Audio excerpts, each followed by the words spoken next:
اعوذ باللہ من الشیطان الرجیم بسم اللہ الرحمن الرحیم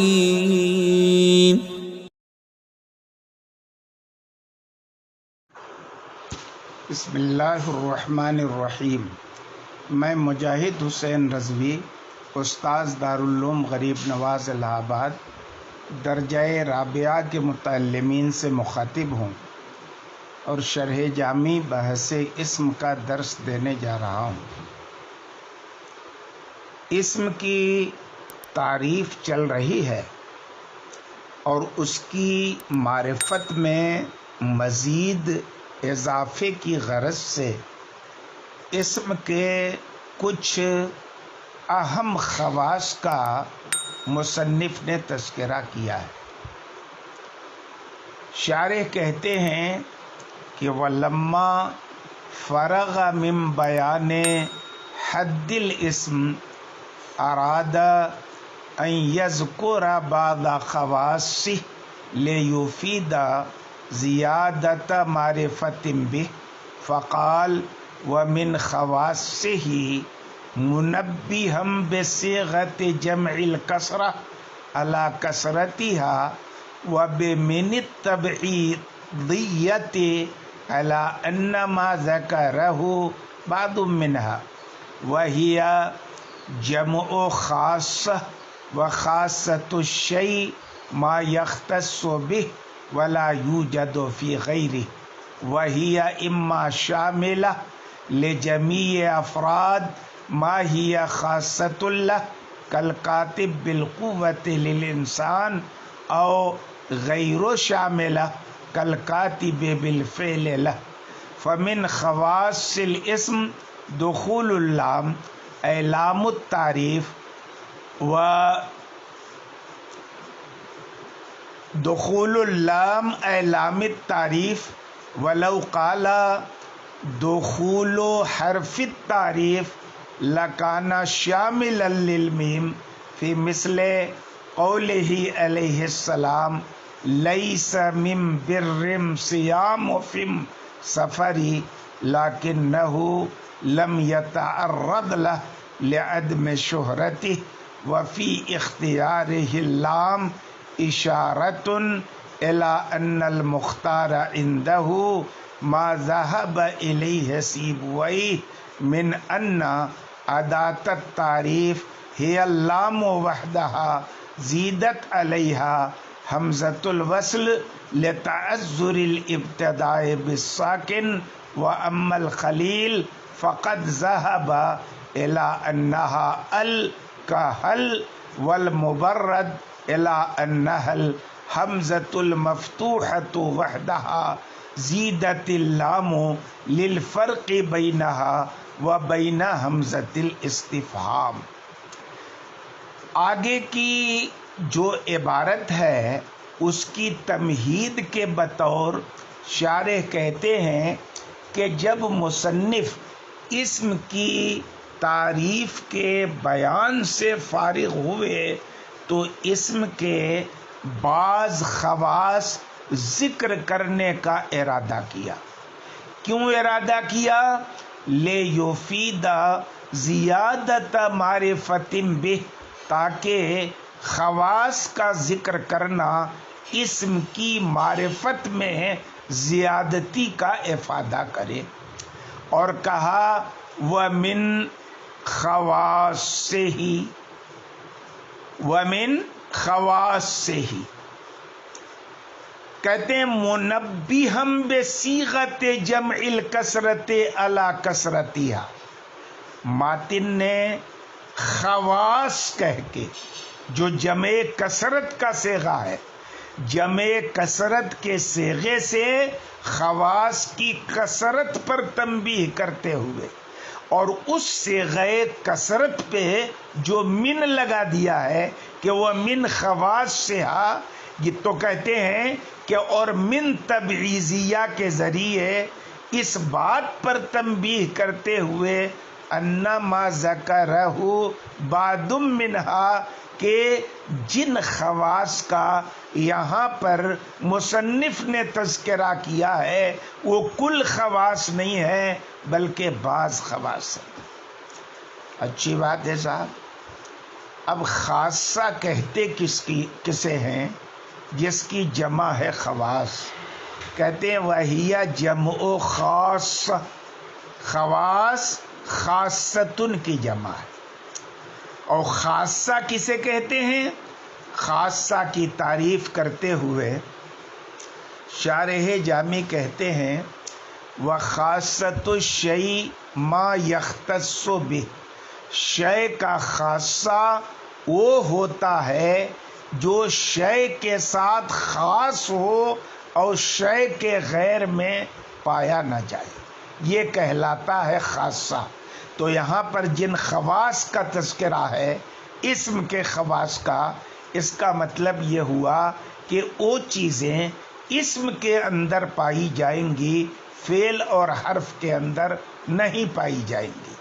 اچھا، خاصہ دو طرح کا ہوتا ہے، کہتے اما شاملتن لجمیع افرادی ما ہی خاصۃ اللہ، خاصہ یا تو اس کے تمام افراد، اس شے کے تمام افراد کو شامل ہوتا ہے، یعنی تمام افراد میں عام ہوتا ہے جس شے کا وہ خاصہ ہے۔ جیسے انسان کے لیے کاتب بالقوہ، یہ خاصہ ہے، غیر انسان کاتب نہیں ہو سکتا۔ کاتب ہونا یہ انسان کا خاصہ ہے، لیکن کاتب بالفعل ہونا نہیں، یہ خاصہ شاملہ نہیں ہے، یہ غیر شاملہ ہے۔ لیکن کاتب بالقوہ یعنی کتابت کی صلاحیت رکھنا یہ انسان کا خاصہ شاملہ ہے کہ انسان کے سارے ہی افراد صلاحیت رکھتے ہیں کتابت کی، یا غیر شاملہ جیسے کہ کاتب بالفعل اسی کے لیے، یعنی کتابت کا بالفعل صدور ہو، ماضی میں، حال میں، استقبال میں، یہ ہے خاصہ غیر شاملہ۔ اچھی بات ہے، آگے ذکر کریں گے کہ جن خواص کا یہاں پر تذکرہ کیا ہے مصنف نے، اسم کے او خاص سے یہ خاصہ شاملہ ہے کہ اسم کے سارے افراد میں عام ہے، یا خاصہ غیر شاملہ ہے کہ بعض میں پائے جاتے ہیں بعض میں نہیں پائے جاتے ہیں۔ کہتے ہیں فمن خواص الاسم، اسم کے ڈھیر ساری خاصیتوں میں سے ایک خاصہ دخول اللام ہے۔ کیا ہے؟ دخول اللام۔ لیکن مطلق لام کا دخول اسم کا خاصہ نہیں ہے۔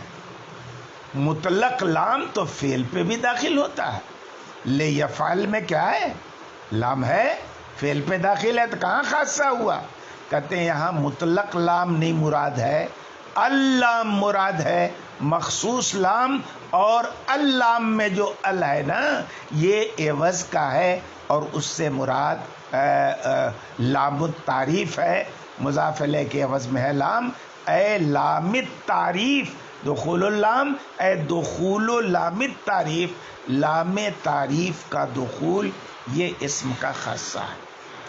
اب ایک شارح مزید بات کہنا چاہتے ہیں کہ اگر دخول اللام کہنے کی بجائے صاحب کافیہ دخول و حرف تعریف کہتے اور مطلقاً حرف تعریف کے دخول کو اسم کا خاصہ قرار دیتے تو یہ میم کو بھی شامل ہوتا جو بعض لغات میں حرف تعریف میں ہے، اور وہ بھی خالی اسم پہ داخل ہوتا ہے۔